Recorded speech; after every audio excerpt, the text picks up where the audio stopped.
talk to me a little bit more about your leadership style. What is it that makes you that great leader? And I know part of the answer from my perspective is that you mingle so well that nobody sees you as a leader in that sense. Oh, he's, He said, I want to be very kind to you as your leader, because someday you may be my leader. And then, Don't forget to go, the light has changed, right. And then there's the honk, and that's the one you can get. Yeah. Well, it's probably not good for the camera to say what you could get. One thing India does better than the US.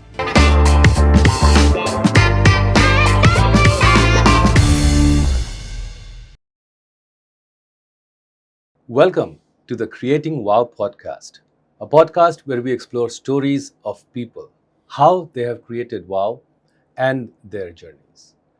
Today, I have a very special guest with me, a person I am deeply inspired from. He wears so many different hats and he does everything with tremendous amount of passion. I just don't know how he does it, but he does it. Whatever he does, he puts in more than 100%. I have with me Mike Fields, president of Viatech. Welcome, Mike. Thank you, Namaste. Siddharth. Namaste.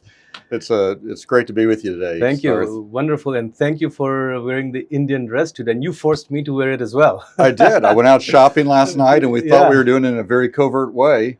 And while we were shopping, all of a sudden, one of the team members on the Viatech team hears these voices and says, I recognize these voices. And lo and behold, comes around the corner, and our secret was not so secret. So wonderful. So in this podcast, we always, like to know the person behind the titles and the designations. So my first question to you is, who are you, Mike? I'm Mike Fields. I'm a friend of Siddharth Sethi. Oh, thank you. Thank you. When I'm not in India with Siddharth, I'm married to my wife, Karen. I'm from the United States, from the great state of Texas, which is that state in the southern part of the country, close to Mexico. Yeah. And I have three children, and enjoy very many things. I enjoy traveling. I enjoy photography, sports, recreation, and for me, I enjoy doing about 100% of things, 80% well. So I can do 100% of things. I disagree. I think you do 100% of things, 120% well. And I have artifacts to show, which we'll talk about later on. Okay. So wonderful. And thank you once again for being on this podcast. You are my second guinea pig. This is the second podcast. Oh, wow. Okay. So we're still learning the ropes here. Well, at least I am still learning the ropes here. Well, the last time I was number 2, it was when I ran the Los Angeles Marathon many years ago. Marathoner as well. And it was the second year they did the race, and so this is my second time to be in a second position. Position. Not in the race, though. All right. So I remember the first time we met, and I think we met for maybe an hour and a half, maybe 2 hours, a few years back. And we were driving back from the lunch meeting that we had, and we were in the same car. And we were, waiting for the trains to pass through in Dallas. And in those, I think we were waiting for about maybe 5 to 10 minutes for the trains to pass through. But those 10 minutes left a really deep impact on me when I got to know you as a person. And a lot of credit to you, because you really opened up. You asked me some of the questions about my life, my family, and so on. And whatever I've come to know of you over the past few years, I think you are a hardcore people's person. Right. There's no doubt about that. You mingle very well with people. You mingle very well with when you come here to India. Do you think these personal human moments, they help you build solid business relationships for sure, but also help you as a person to grow, learning different things from different people, making them talk to you as freely as you can, and as you do? Well, I'm glad that you saw that moment as 10 minutes, because I was devastated. We were there close to an hour. And was it an hour? So time must my gosh. Time must have flew by. For sure. And because you and I spoke so fluently that day, and I thought, this is terrible. I've got a CEO of a company that creates WoW, he's come to the U.S., and our railroad system has completely stopped. Everyone else is at lunch, and I'm here. And yet that was probably the best thing that could have happened, because it did let us realize that while you grew up in India and I grew up in the United States, we had so much in common. We had children that were in the same ages and stages. We had the same kinds of opportunities and challenges that we manage in our business lives, and also the things that we try to do personally. And going back to the question of, people, for me, it really does first start with people. And in fact, I would be very dissatisfied if all I was able to do is do the process and, create things, but not have the ability to share that and enjoy that with other people. Yeah. Yeah. So, and I know you feel the same way. So. Absolutely. No, you talked about your boys and your children and my boys, and I remember we exchanged a lot of notes about their going to college, right? And just the difference of growing up, in India and growing up in the United States. Right. It was a very, very deep discussion that we have, in what I think still it was about 10 to 15 minutes. It wasn't as bad. It flew by. It flew by. We did have a great time. Absolutely. Yeah. So you always talk about being a good partner. Yes. And partner in various different walks of life. Right. In personal life, in business, being a partner. I think you also mentioned being a partner to your sons and to your children. Yeah. What does being a good partner really mean for you? What is the give and take here? I think a lot of it just starts with spending time. Mm-hmm. I don't know that you can be a good partner at anything if you don't engage. And I think it's really easy to get going quick in our lives, and sometimes we just need to slow down a little bit, and oftentimes when we do, the story is literally right around us. And with family, for us, and I know for you as well, it's just such a great priority and a joy to be a parent and be a part of that process. And I think for me, what I find amazing is you go into a situation, and maybe you're considered when you come in as some sort of a mentor or some sort of a leader, and yet oftentimes we get schooled by the people that we're with, because we can learn so much about various situations. And it feels like with children, that happens all the time. There you go. Yeah, absolutely. No, that is so true. And I have seen you personally in these last 3 or 4 days that you've been here in India. You are maybe half the globe away from your family, but you still keep in touch with them. You share like almost all moments, like when you were buying this, I think you were trying to call your wife and telling her that this is what I'm wearing today, and all excited about it. And I think that for me is again inspirational. And I'm going to keep on using this word inspirational. Thank you. Because I truly am inspired by just the number of things that you do, the way you keep in touch with people, the way you interact with people, and more importantly, interact with strangers as well. I mean, you bring out a smile in almost everyone. You create wow. Well, you're so kind, and I see that in you as well, Siddharth. So it's fun to spend time together, and it's great. We actually have a family text message alias name. Mm-hmm. And I forget. You're revealing that here today? Well, I probably should be careful, huh? You should be careful. Yeah, I should be careful. But it's a name that we all identify with, and so it's interesting because when somebody jumps on the text alias and begins to message, you get called out if you don't begin to respond. So there is a sense of accountability. Yes. Absolutely. That oftentimes starts with our daughter, by the way. Oh, okay. By the way, she just had twins. Congratulations. So we went from the last time you and I were physically together in March to this time, which is October.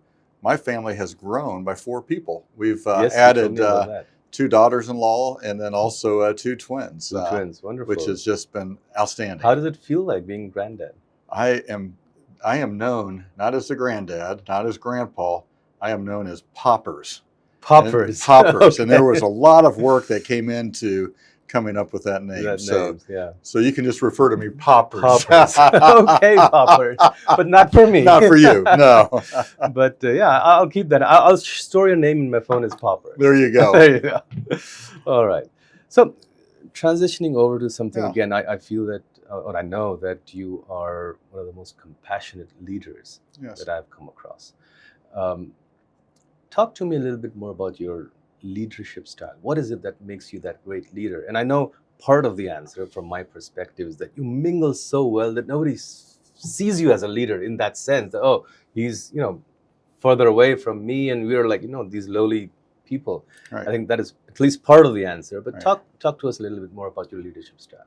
So I am very people oriented. We actually do a number of different behavioral assessments as part of our hiring practices, and I've been through things like the Strengths Finder and the Predictive Index, Culture Index, and things that kind of identify what are your tendencies, who are you sort of, what do you like, and for So me, you go to that depth with your yeah, people. we do, and try to understand. And sometimes it's interesting because you'll look at a person and from a behavior perspective, you say, I just don't get that person. But when you see how they're sort of wired, you realize, wait a minute, we just need to communicate a little bit differently. And so part of the way I am wired and made is I do have a people orientation to that. And so I'm aware of that.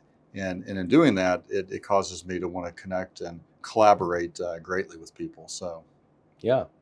So how do you also talk to me about mentoring people, bringing in leadership qualities, mentoring leaders of tomorrow.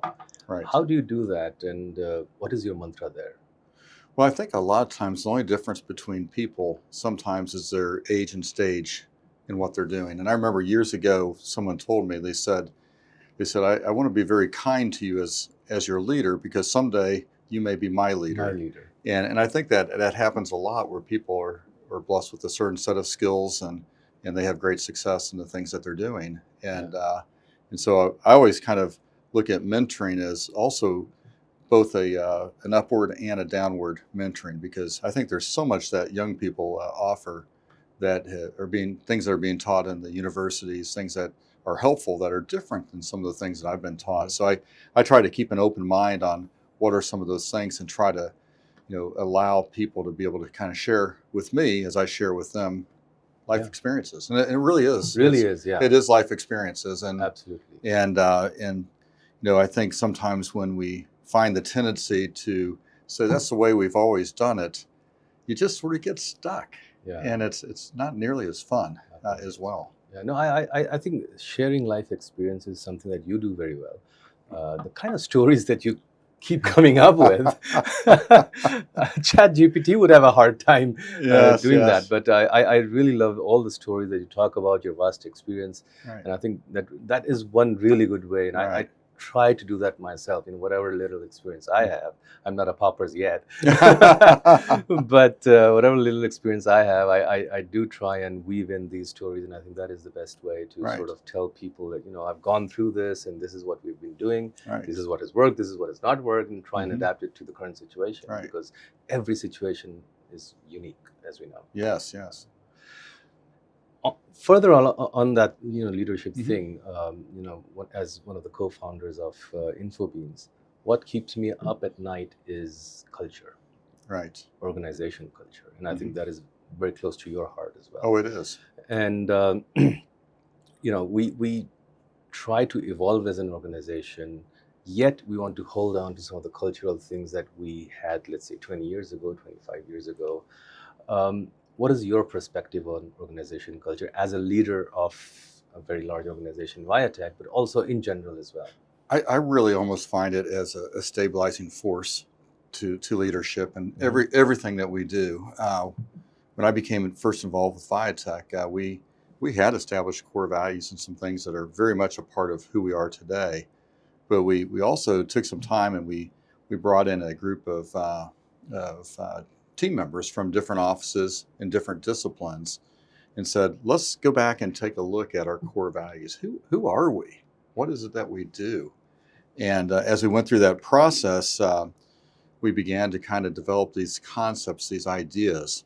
And then we began to work with them, and that team made a recommendation to a different group that ultimately ended up with a core value statement of a word that we use. It's an acronym called ethics, which stands for excellence, transparency, helpfulness, innovative, community, and self-direction.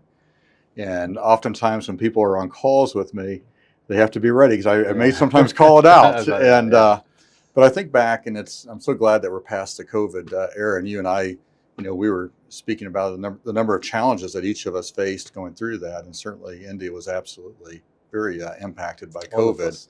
The entire globe, I think, nobody was spared. No, it was very difficult. But during that time, some days when you go back to those core value statements, and you think of helpfulness, there's times that we really wanted to be helpful, and there's times that we wanted to, to be very engaged with our community, and we wanted our team members to be self-directed and looking for these kinds of outreach opportunities. And some days I literally would wake up, and I'm sure you felt the same way. Some days I felt like a beggar because, there were things that were challenges for us. And other days I felt like a philanthropist where we had an opportunity to be helpful to others. And so it was such a crazy time. And at the same time, those core values and things that help you stay focused, I think it's really great, almost like guardrails in decision making. And funnily, I don't know if you were mind reading or something, but this is the exact line I picked from your blog. Oh, is it? Yes. And I meant to read it out, but you have sort of, explained it already. But I do want to highlight one sentence, which was, in both instances, when you were, as you said, a beggar, but also a philanthropist giving. In both instances, we celebrate community. Correct. And I think that's stayed with me. That has stayed with me. And do you want to talk a little bit more about that? In both instances, we celebrate community, whether you're on this side or that side of the equation. I think that's a very powerful statement. Yeah, let's talk about all the different people that influence the business. We have the people in our teams that work in our teams. We also have our customers. We also have our vendor partners, and we've got our regulatory stakeholders. We've got the areas that we live in, and there's so many different people groups that are a part of that process. And I think some of the time the challenge is balancing out the initiatives with the various parties. And so when we use the word community, we're really looking at it in a very broad perspective. 360-degree perspective. We are. And sometimes, there's not a monopoly on the definitions, for example, of community. And some of our staff are going to identify areas of or groups of people that we can be impactful to, and sometimes it's right within the professional context of what we're doing, and sometimes it's outside of that. And then sometimes it crosses over. And so I think when you have an openness, you begin to learn and see things around you that cause you to pause, and then it's very empowering. We have a number of people in our organization that really help drive these initiatives and are very passionate, and then bring others like myself involved with it. And as you get involved, like, this was great. And it felt great to be able to partner with this vendor to be able to serve the community, whatever it may be. No, it resonates very well with us, because for us, the Creating WoW tagline, or I Create WoW, is not just for customers, not just for shareholders, not just for our team members. It is for the community. Are we, whatever community that we are a part of, do people of that community, when they interact with us, do they go away with a smile? Or do they go away saying, who the hell did we talk with today? And that is very important, that, if it is my friend or somebody on the street, are we making a positive impact on that individual for that moment of time? And I almost think sometimes when you try to engineer it so much, it's not nearly as impactful. You don't want to script it, absolutely. No, because it's the grassroots ideas that come out of so many members of each of our teams, which is amazing. And I think a lot of it is through empowerment as well. If you cannot script it, if there's no SOP, if there's no rule book, then you, by definition, need to have a lot of empowerment. And I think that goes back to the leadership thing that we talked about. How do you build those leaders is also through empowering them with resources, with freedom to make decisions and fail as well. Both ways. And not punish them when they not fail. Punish them. Otherwise, everything just totally dries up. It dries up. Continuing on the culture piece. Now, I see you today. You made the effort. Yes. And you made me do that as well. To wear ethnic Indian clothing. And I love it. And thank you for doing it. It just means a lot to all of us here when they will see you walking around the office in this, and they'll think like, oh gosh, he's one of us. Well, the funny thing is, you and I should have reversed outfits, because you're wearing the colors of our team football, of our football team in Dallas, the Dallas Cowboys. The Dallas Cowboys, But now that you've been to India and you've traveled the world as well, let's talk a little about little bit about the India-US culture. And Right. on the way here, the ride here, Yeah. I briefly hinted on an example where Mhm. in India, behind trucks, you have this thing written, "Horn, please." Yes. And they are literally expecting you to honk your horn if you're behind that truck or trying Right. to pass them. And in the West, in the US or the Western world, if you honk, it's a very, very different connotation. There are different honks. There's the short teet teet, and that says, and then, "Don't forget to go. The light has changed." right, And then there's the honk, and that's the one you can get. Well, it's probably not good for the camera to say what you could get. So what does how do you sort of reconcile with these cultural differences? What is your take on cultural differences, not between two organizations, but between two different cultures, India, US, or even the rest of the world? Sometimes you just have to hold on. The first time you drive in India, you look out the window and you're like, what is going on? You hear all the toots on the horns, and you see the people going by and all the different activity. And yet, I think you said it's orchestrated chaos. Yes. And it just works. And then as you go through it, you're like, this is kind of cool. It's very different than what we are. Very different. And so I think it almost starts with an openness to say, I'm ready. I want to experience something different. And for me, that's a great starting point. And then what I've found is, as I've traveled, and I know you've traveled a lot too, when you show that kind of openness, people are so kind and they're so generous in spirit, because they see that you're willing to, kind of put on the clothes, so to speak. And when you do it, all of a sudden it's really, really fun. Yeah. And they actually see that you are making an effort to blend in, and not try to stand out. Well, and I think that is superb. And when I was trying to blend it today, make no mistake about it, I really did stand out. I went to the same breakfast spot in my hotel. Staring at you. What and the people who've seen me for the last several days are like, "What happened to you?" That's right. Yeah. That happens, but then at least people will appreciate or do appreciate the effort that you're making. Right. And I think that's really amazing. And I think for a lot of times we just have to not be afraid to get out of our comfort zone as well. And I think we all have a tendency to stay within the areas of our comfort. And going back to kind of the behavioral assessment, some of us are wired differently in that regard. But I would say in every area that we have a little bit of discomfort, because everyone does, find those areas that kind of challenge you a little bit. And when you do, with an openness, you do begin to learn some things. And make no mistake about it, there's some things that are very uncomfortable, that I go through and that you go through as well, right? So, no.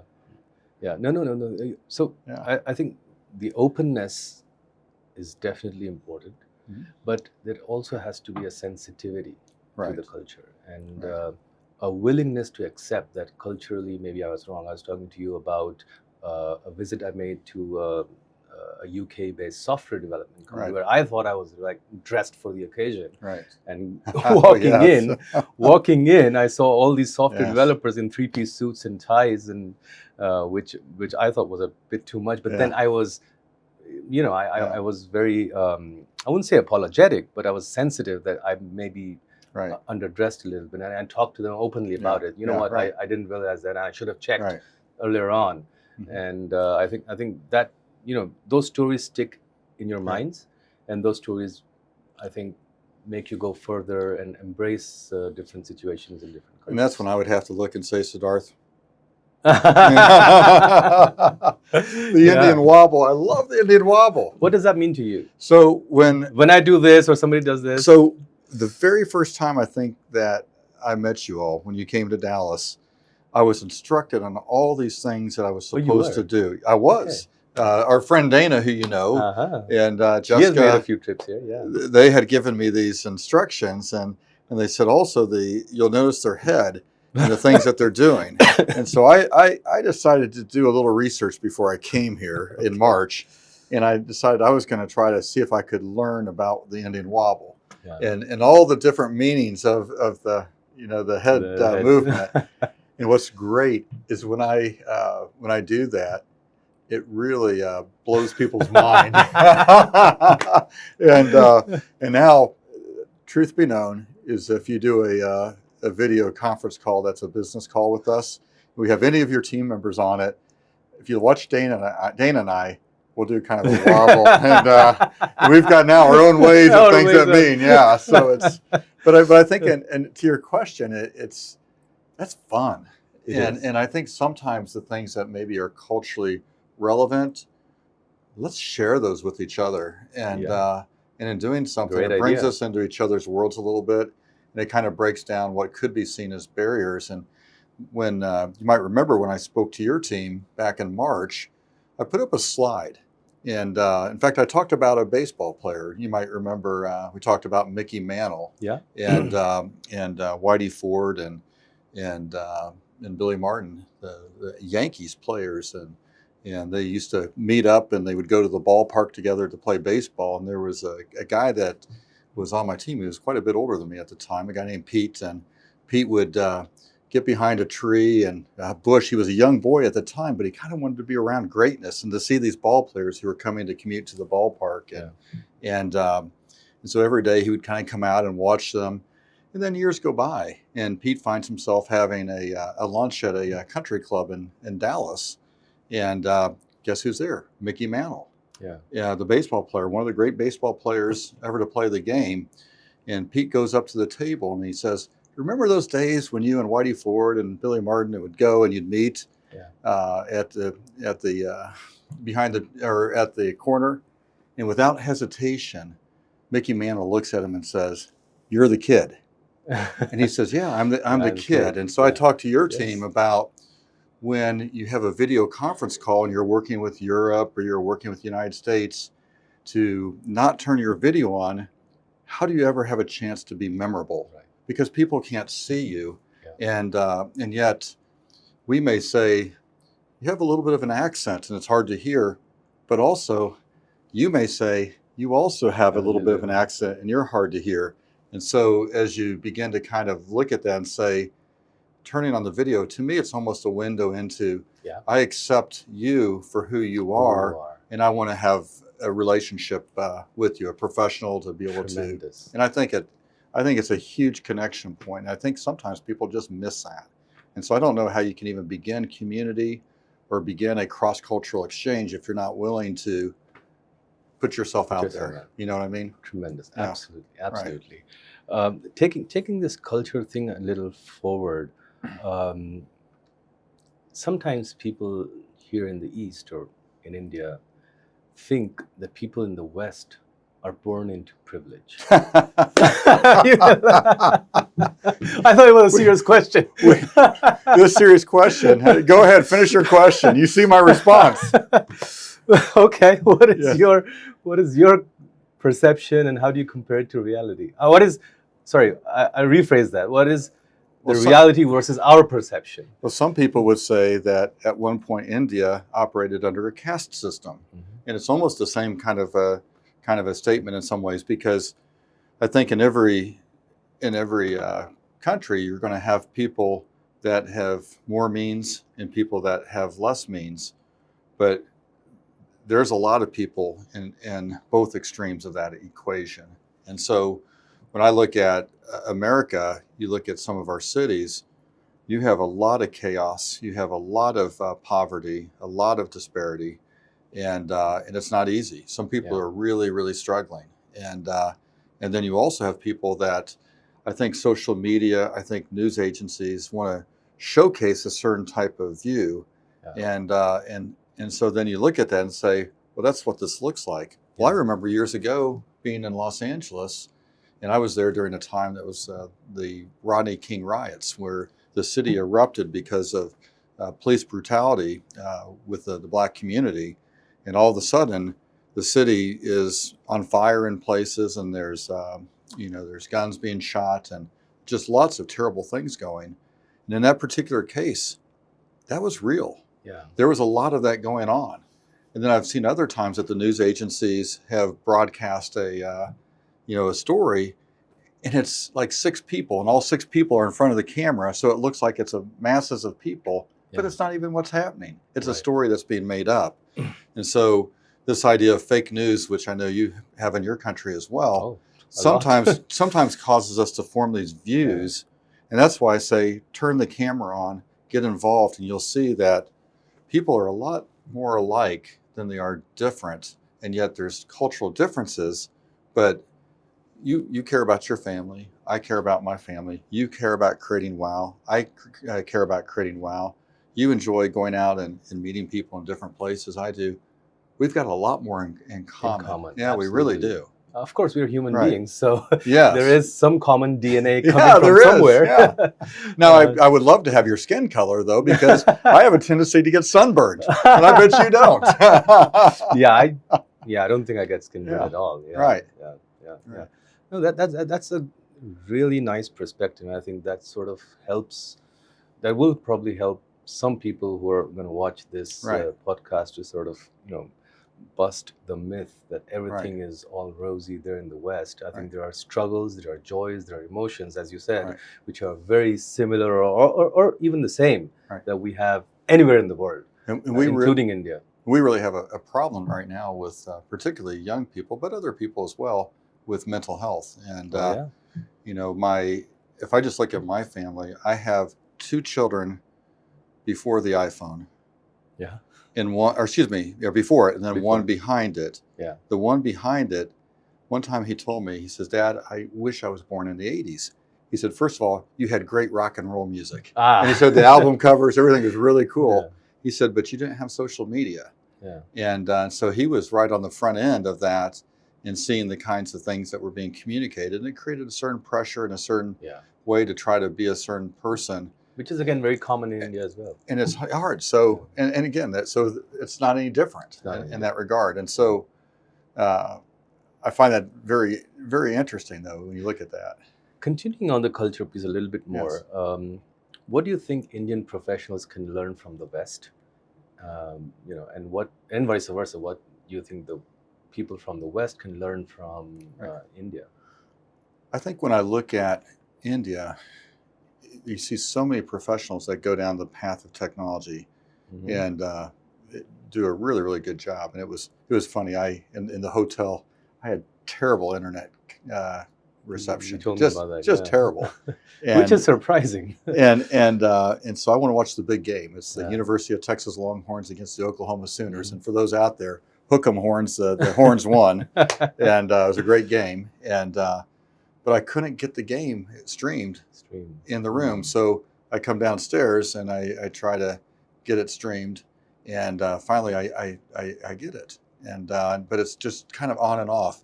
And so I talked to the manager and I said, "This is India. This is the tech capital of the world. I mean, the technology is great." Yeah. And so I said, "I can't believe I don't have a good internet coverage here."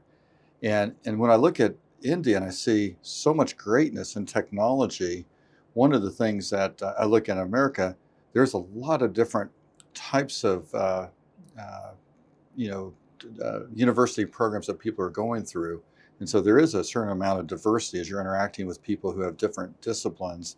And I know there's a lot of diversity here, but I see a lot more of the technology piece. And so I think one of the things is finding people that we can have in our lives that will help mentor us in other areas outside of just our profession. So I would say that would be something that would cause them to be more well-rounded in terms of their business. And now I spoke to the foundation, as you know, the InfoBeans Foundation a few days ago. And one of the things I talked to the students about was just this importance of having an understanding of the landscape. And I guess that's really what I'm talking about is what is the context, not of the discipline that you're an expert at, but maybe those areas that you're not as good at. And then how do you have ways of connecting and being more well-rounded? Yeah. Speaking of foundation, I mean, that's a good segue into that topic. You have interacted with those students from InfoBeans Foundation, I think at least 2 times, if not more. Yeah. I think some of them were also there when you spoke to the larger team here last time in March. What stands out for you from those set of people? Is it their mindset, their energy, their drive, and sometimes lack of resources? Because lack of resources, I believe, also drives you, motivates you to do more with whatever little that you have. So what has been your overall experience? I'm just going to say, Siddharth, we'll do a cultural fist bump because you inspire me, and your entire team does. Because for those who are not aware, InfoBeans is behind the foundation and has created this opportunity for students who normally wouldn't have the means to be educated in technology to go through a very rigorous program for an extended period of time. And if you think about those students, that's hard. That's hard. They're having to give up some of the economic resources for the family while they're studying and going through this process, and it's not an easy task. And so what I found is when I got involved with this group is, again, you go to speak to somebody and you walk away being the one inspired. And for me, that day, the first day in March, it was a lady, Priyat, and she was amazing. I asked a series of questions to the students, and she continued to keep her hand up, and she was eventually the last person standing on a series of questions. Yeah. And so I brought her to the front, and when she came to the front of the room, I said, "You've been going through this program and you're almost finished." I said, when you look at these other students that are here with you, and I'm not talking about the study materials or the instructors, but the students themselves. Yeah. And I said, "What do you see?" And here it is, she's speaking in front of the CEO of InfoBeans, whose company is sponsoring the foundation. Your top people leader was also there, and our account executive and myself. And so there's every reason to be, sort of tentative in your speech. But without any hesitation, with full confidence, she boldly looked at me in front of her peer group and said, "I see unity. I see unity." Wonderful. And I thought, brilliant. And by the way, #brilliant, that is one of our taglines at Viatech. And but it was so inspiring. And so here it is, months later, I can call her out by name. Yeah. I can remember that moment. Yeah. And so when I came, I brought that back to America. And do you know how many times I've told that story? Over and over again, because it really showcases leadership. And she was remarkable. And by the way, I did ask if she ended up getting hired, because I thought the Viatech team at InfoBeans, if not, we should evaluate putting her on the team. And it turns out that your program works great. The program is so far, touch wood, yes. Run pretty well. Yes. But I am also glad that you and people like you pay a visit, because right. For them also it's about what is possible. Right. It's about exposure. Right. Because unfortunately, at least today, they cannot buy a plane ticket and go to the US or anywhere right. else. But then we try and bring them, right. people like you, leaders like right. you, to talk to them, inspire them. And basically the idea is to show them what is possible. Right. Our idea is to give them a dream. Right. It's not really skills. And some people think it's all about skills. It's not really skills. You can go onto YouTube. Right. And, there are like a million videos you can learn Java from.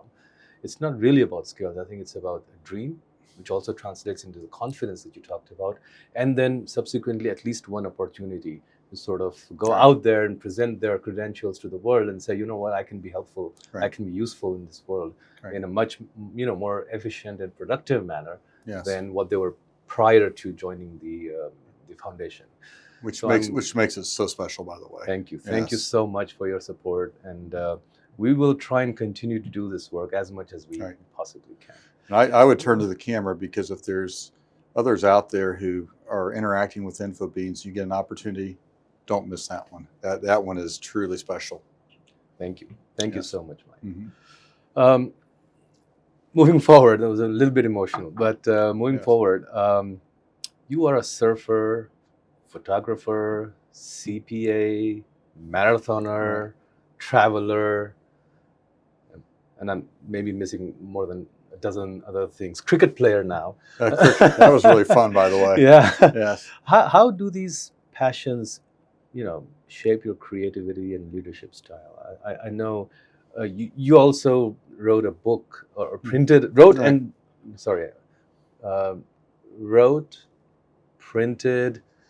brought a bunch of books from the US last time. Yes. I think it was like 30 kilograms of books. It was a lot, trust me. It was a lot, but it was all, done by you by hand. Right. And that's just one piece of a million things that you do. Right. how does this inspire creativity and You know, shape your creativity? I was really fortunate. My parents, my father was a Fortune 500 financial executive who later became an entrepreneur and started his own company, venture backed, and then my mother is an artist, and my mother is amazing. She inspires me. She's in her early 80s, and for the very first time in her life, she decided that she wants to now take her artwork and to be able to begin showcasing it in a gallery for sale. Mm-hmm. She had never done that before, and she decided that this is just something I'm ready to do.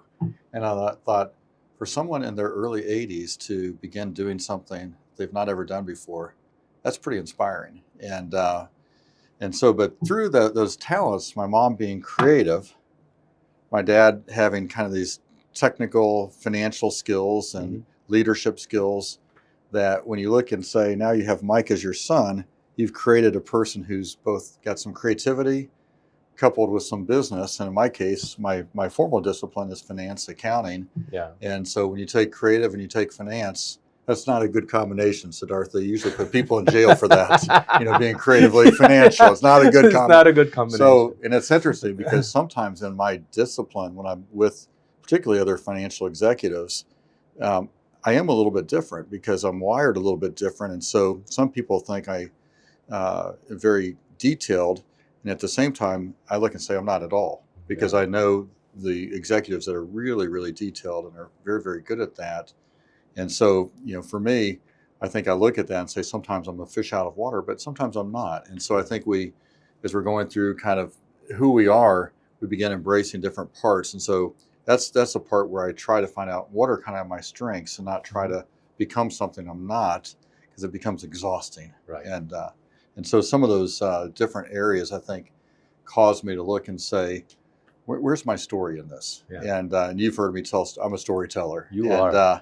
And so I enjoy taking those stories, and it's fun. And most of my stories are not about the person. And I've been fortunate to meet some very significant people in my life, Mm-hmm. but normally it's people that are just like all of us, just people living their normal lives. And you take the moment and you begin to inquire and you find out these amazing things about them. Perfect. Inspiring things. Absolutely. Right. Absolutely. Perfect. So now we are going into one of the last parts of our podcast, and this is the rapid fire round. Okay. And I'll bring out my cheat sheet here because I cannot remember all those questions in rapid succession, but you have to answer them in any case. Okay. And we call this the WoW meter. And I'm going to rate you on a scale of 1 to 10 on how I feel, how spicy and how fun. Okay. How much fun the answers were. Let me get. And I'm the only judge. Yes. Okay. Okay. So this is probably the only time I'm going to judge you. Literally. Yes. All right. Lots of pressure. All right. Now. So your time starts now on the WoW meter, Mike. Okay. Here we go. All right. One Indian food you love.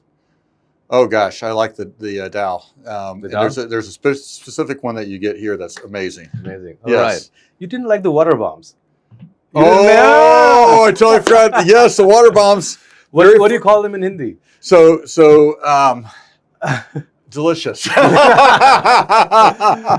patashe. Yeah, so I ended up doing a lesson on this the other day. They were trying to show me how, and I said, I already know how. You showed me last trip. So so those are amazing. Yeah. Yes. So dal or water bombs? So they are dal. Do you like the dal or do you like the water bombs? Water bombs first. Water bombs first. Yes. I got you. Yes, you did. You did. All right. What Indian food you dislike? I'm not going to use the word hate, but dislike. And you're like, okay, I'll leave that out. I have tried every single thing you all have put in front of me. Mm-hmm. The most important thing for me is moderation. Okay. Yes, and because the flavors and even the spice, I love the flavor. Yeah. But if I have too much in a concentrated period of time, I'll have a spicy dish in the United States, but then I'll have mild things for other meals. Yeah. But when it's every time. So you don't hate anything or dislike anything? No, I've enjoyed every well, yogurt's kind of just this for me. Okay. Yeah. All right. But that was an evasive answer. Diplomatically correct. Diplomatically correct. Yes. Yeah. Indian chili or Texas barbecue? Okay, I'm going to have to go with Texas barbecue. I'm sorry. No, that's fine. I love it myself. Yes. To be honest, I cannot eat Indian chili. It's just too much for me. Yeah. Texas barbecue Okay. for me as well. Oh yes, it's delicious. Okay. And by the way, for those who are vegetarians, we can do that as well, barbecue wise. So Barbecue-wise, yes, yes. absolutely. Yeah. Yeah. Yes. One thing India does better than the US. I'm sorry. One thing that India does better than the US. Hospitality. Hospitality. Yes, without Yeah. question. I coming here. It's not just because I'm coming from a company and I'm visiting a partner, and so people know that I'm coming. I'm talking about the touch points that are outside that nobody sees. Yeah. And there's no question hospitality is tremendous. Nice, nice. Very kindness. Kindness. Yeah. And one thing that the US does better than India. So the U.S. is really, really good at creating opportunities, at least in the parts where I've lived, of national parks and various things that you can go to, where we've preserved some great spaces. And I mean, it's not just a few of them. There's a lot of them. And I've enjoyed very many of them. Yosemite being one of my favorites. Yosemite is amazing. You probably have seen Half Dome, correct? Yeah. And so I had a friend of mine, Tom, in college, who was a rock climber, and he was climbing that peak, which a very, very tall peak, and it's a very technical climb. It's almost straight, 90 degrees. It really is straight up, and he got to a place where he was not putting his pitons as frequently because it was beginning to curve and it was easier, and all of a sudden something breaks off and he falls. Ooh. And he is last time he had dropped a piton was 100 feet below, which is pretty unsafe. Yeah. And so if you think of dropping 100 to the anchor point and then falling 100 feet below, all of a sudden the rope comes to slack. The guy that was the hiking partner feels the rope going to slack. He's like, we're going to die. We're going to be pulled off the mountain. And the equipment held him in, and he didn't fall to the ground, but was very badly injured. And they ended up bringing a helicopter in, and they had to rescue him and swing a rope to him, and it was really dramatic. But he survived it. Hollywood movie. But that was the Hollywood movie at the park you're talking about, Yosemite. Coffee or chai? Both. Both. I'm going to be politically correct because when we had chai yesterday, I loved it. But my cappuccino sure tasted good today. Yeah. And I think, but it's a lot for me. I like diversity. I really do. If I were having the same thing over and over again, I think I'd go. I think it's the same with me. Sometimes I end up having a cappuccino and chai within 10 minutes of each other. Right. And some people are really questioning, like, how can you do that? And I'm like, it's the same. It's just milk and sugar and a spice. So I like that answer because it gels very well with my philosophy as well. One book you would recommend to anyone? One book. One book. So I would let me think about this, because on books, I think I shared with you previously. Right now, I've actually begun to look for books that are really highly rated, and books that normally I don't read. And so when I do that, I've been getting served up all these different kinds of books, and I've read books about war. I've read books about other topics, but if I were to boil it down to one, for me, it would probably be the Bible. Would be the one that I would say recommend to anyone. Yep. Yeah, perfect. And the last one, your leadership style in one word. Adaptable. Very nice. Yeah, I like that. Perfect. Well, that was the WoW meter, and if I am going to be able to give you a rating, tough. I'm going to say a 9 out of 10. Okay. So congratulations. Thank you. The WoW meter is a tough meter. A tough meter to pass. You did stump me on a couple. I was not expecting some of those. But it was really fun. Thank you so much, Mike. Thank you for being here. Thank you for agreeing to do this conversation. We started off talking, the train track and the sort of ambush. Yes. We talked about our kids, work, life, philosophy, and your leadership style, and your idea of creativity. I think I want to say this one more time. Mm-hmm. I am genuinely inspired by you, and it is just amazing the kind of things that you do and the way you approach these things. Something I can keep on learning from you, like the rest of my life. Well, the beauty of it is it goes both ways, my friend. And so Thank you. It's been a very great time. Thank you for hosting me. Thank you Yes. so much. And thanks to the group out there as well. So. Yeah. And thank you so much for being on this podcast today with my friend and president of Viatech, Mike Fields.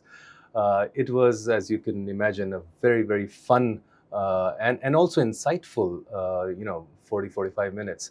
And thank you to Mike for being so accommodative. Thank you for making me wear this. And thank you for you wearing this as well. And you are off back to the States. I hope you take back really good memories again. From here, from India. Of course. And we will see you again on a future podcast on the Creating Now. Did I say now? Creating Wow podcast. Thank you very much.